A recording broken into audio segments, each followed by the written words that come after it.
All right, so here we are on the third day of San Diego Comic Con with artist Ryan Brunty, otherwise known as Depressed Monster. That's right. Yep. What makes you Depressed Monster?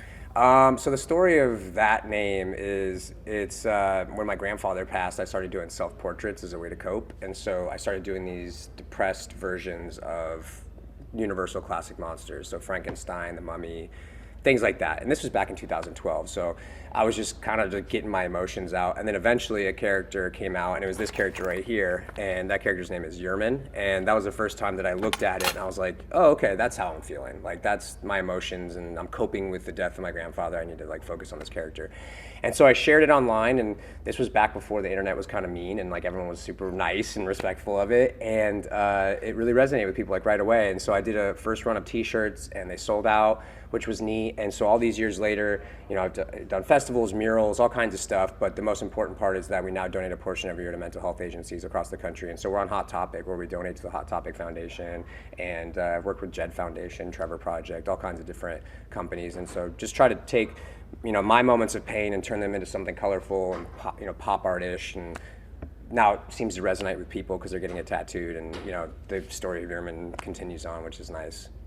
So, so you're a cross transmedia type artist. Yeah, I have ADHD, so. If people wanted to find your work most accessibly, where would they look? I think it depends. So, like, if you were out and about, I have murals in a couple different cities, so, like, you can see it on buildings. But if you want to get some of the apparel, then you can just get that on my website, depressedmonsters.com, or on Hot Topic. But, you know, furthermore, I'm actually going to be on an MTV show next month too. So, well, was that all? Yeah, I don't think I'm supposed to be talking about it, but it doesn't matter. They're not doing any press for it right now. So, yeah, I think that the aspect of, like, to me, everything is art. Like, I know it's such a stupid artist thing to say because it looks like something that's like on a Pinterest board, but it's the truth. Like, I approach everything that I do with, like, a creative mindset, and it's almost like performance art at the end of the day. So, like, this MTV show, it was 3 years ago. We were coming out of the pandemic, and I was just bored out of my mind. And I was like, I want to do something different. I want to, you know, see if I can do something that, like, gets me out of the house, one. And so I went on this cheesy dating show, like, for a new experience. I don't watch reality shows. I've never seen a reality show. And so then all of a sudden I'm in Vancouver, and I'm looking around. I'm like, oh, this is real. Like, this is. I probably should have thought this through a little bit. And so now it's like the promo came out 2 days ago because of the writer's strike. I think they're just pushing reality shows out now because it's around, you know. And so, like, all this stuff with the writer's strike is, like, now changing my direction a little bit because we didn't think that show was going to come out. We thought it was going to get shelved and all that stuff. And now all of a sudden here we are, like, facing it. It's like, oh, cool. All right, let's go. Wow, so you might just be an overnight sensation you don't even know yet. I doubt it, but we'll see. I'm just taking everything one day at a time. It's just fun to be at Comic Con. Like, I had my first signing yesterday. How'd that go? It was awesome. Like, I was drawing for an hour. That's all you could really ask for. I don't understand my own place in the ecosystem right now of artists. And so I think, like, because as an artist, you're sitting there just making stuff by yourself in your studio all day, and you don't understand that, like, people across the world are seeing it on the internet, or, you know, there's different touch points to art now. And so when I did this signing, I was like, I'll be happy if 2 people come and I draw 2 Yermans and, you know, people walk off and do their thing.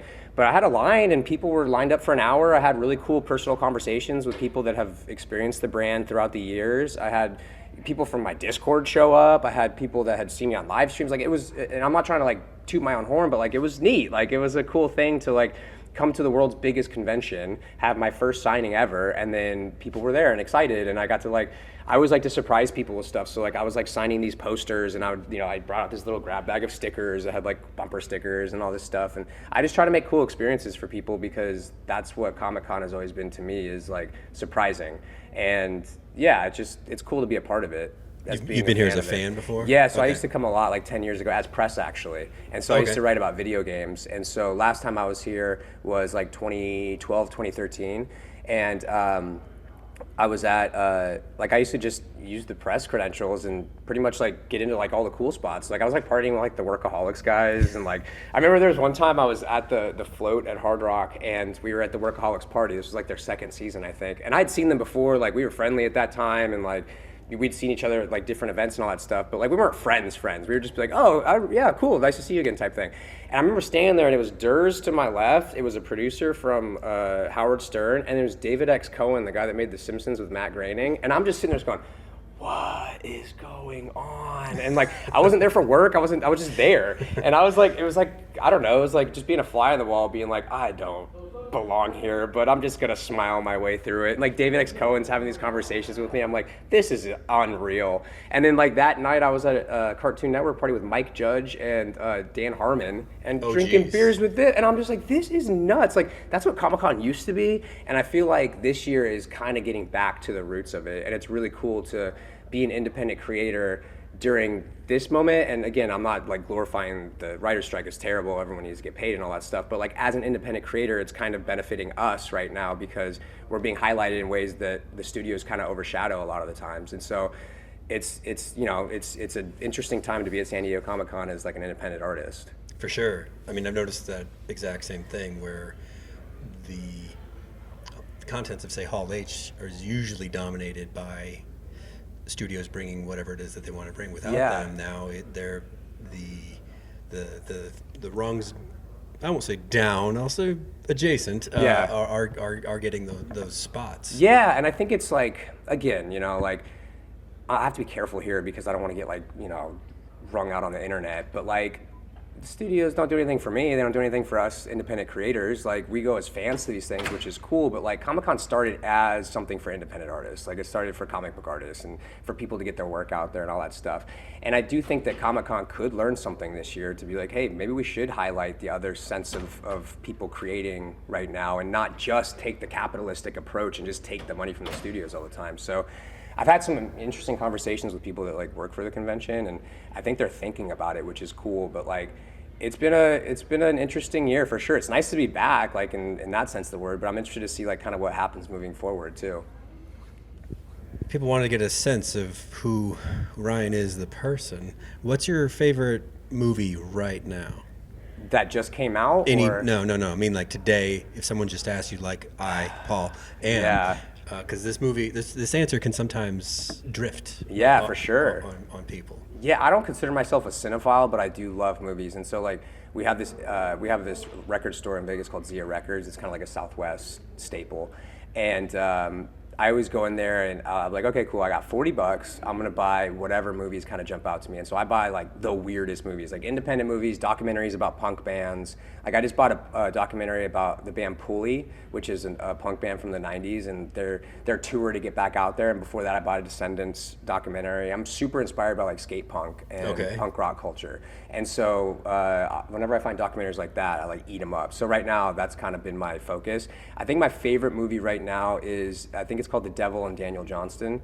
Daniel Johnston was, he just passed a couple years ago, but he was an artist that did the Hi, How Are You frog that Kurt Cobain used to wear on his shirt. Okay. And there's a documentary about him, and he talks about his mental health and being bipolar, and he was riding this wave where he was on MTV and like playing all these huge festivals, and then his mental health caused him to kind of drift a little bit. And so there's a foundation in his honor now called the Hi, How Are You Foundation that's doing really cool work. And that movie's incredible. It just like really just showcases his life. So I think documentaries really. I mean, it sounds like your sweet spot for sure. I kind of nerd out about them. Yeah, well, and like my own personal interest with documentaries usually drifts toward either very sadistic stuff that I don't want to talk about, or filmmaking.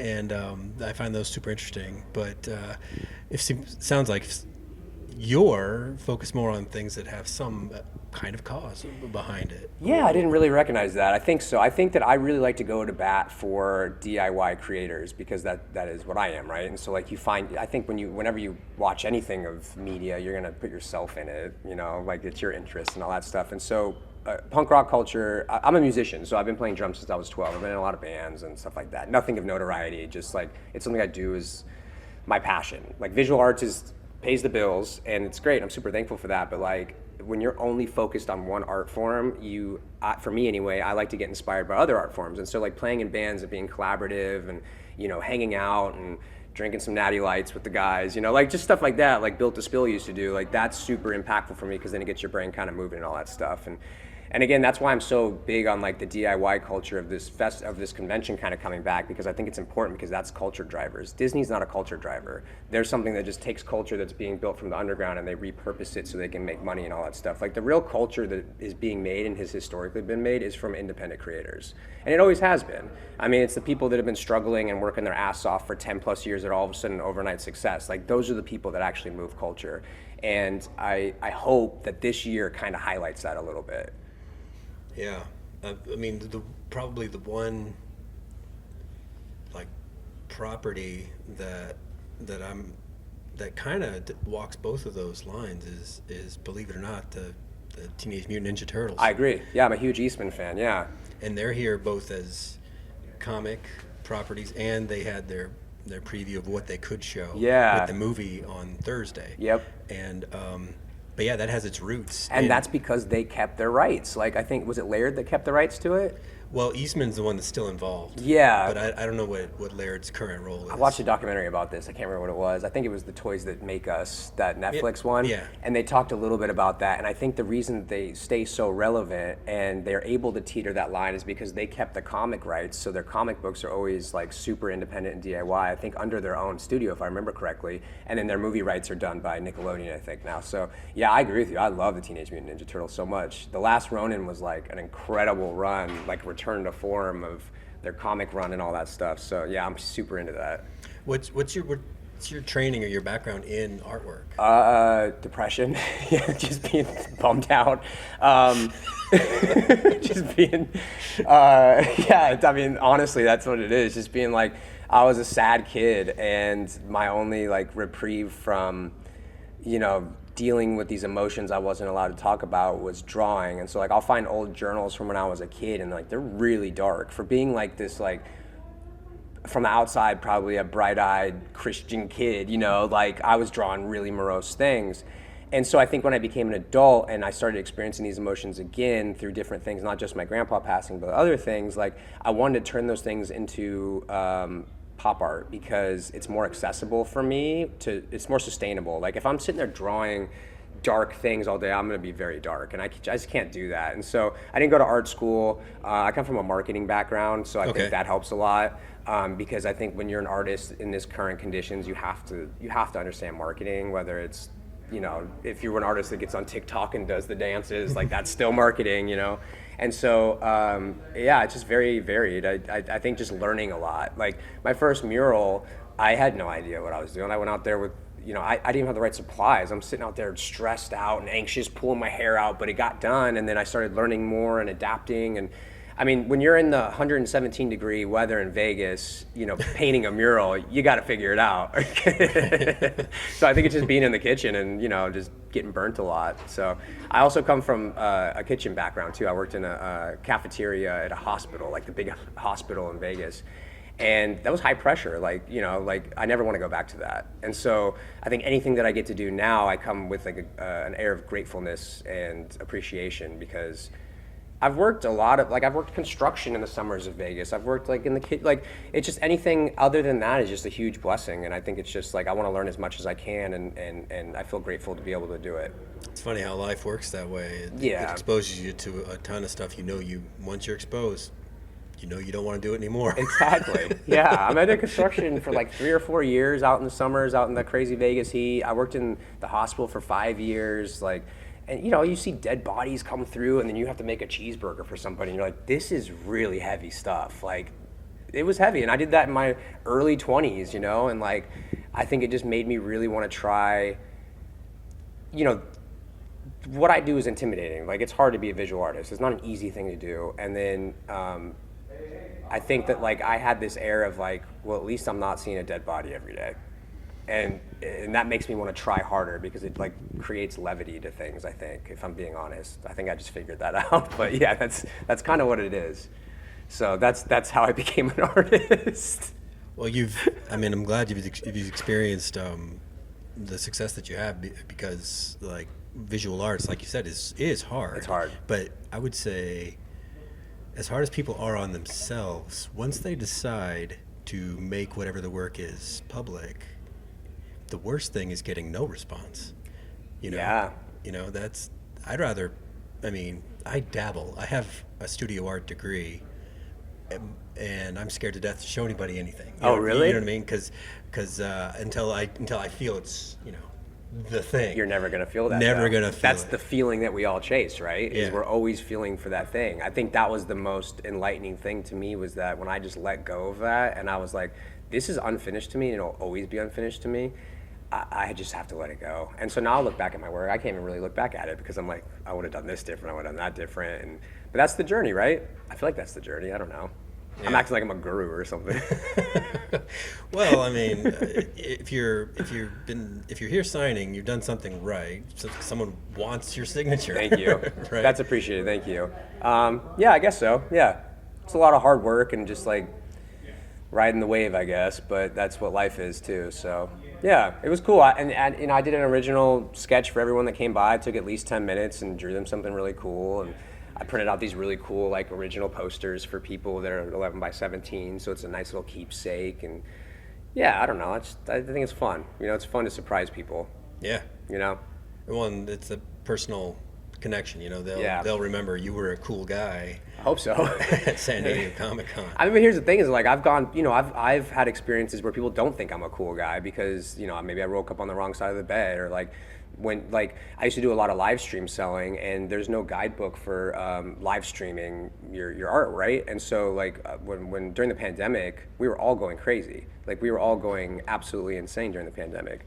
And I unfortunately was going insane in front of 1,500 people on a live stream once a week, and I had a breakdown, and I'm still haunting myself with that because I'm like, man, I didn't have a good experience for these people that night, and now I can't control the narrative, type thing. Mm-hmm. And I had to let that go a lot because I was like, you know what? If people like me, they like me. If they don't like me, they don't like me. But I can't beat myself up about this stuff because it's just not worth it. Like I'll go crazy at that time. And yeah, but then I could start talking about parasocial relationships and how people take from people on the screens and all this stuff. It's all so nuanced at this point. Like all I can do is show up, hopefully I have a good interaction with somebody and they walk away happy. And that's kind of my job as an artist at these kind of things, at least. Well, I think with this interview, you've done a great job. Thank you. Thank you so much. If people want to find your work, what's coming next, where do they look? So you can always go to depressedmonsters.com. I don't know why I looked at the camera. Should I look at the camera? We're both eligible, I suppose. Yeah. You can head to depressedmonsters.com and you can check out all of our apparel drops. I just redesigned the website so it looks very hip and cool now. I'm starting to put more original art out there because people have been asking for it, and I kind of hoard that, much to your point. I never feel like it's finished, so I don't want to put it out there, but I'm starting to sell that a little bit more, which is nice. And then, you can check it out on hottopic.com. Just search for Depressed Monsters. And then starting August 15th, check out the show I'm not allowed to say the name of, but it's a cheesy dating show I'm going to be on. Hopefully I don't look like a jerk on that too, but who knows? Well, thank you. Thank you very much, Ryan. Yeah, thank you so much. This is fun.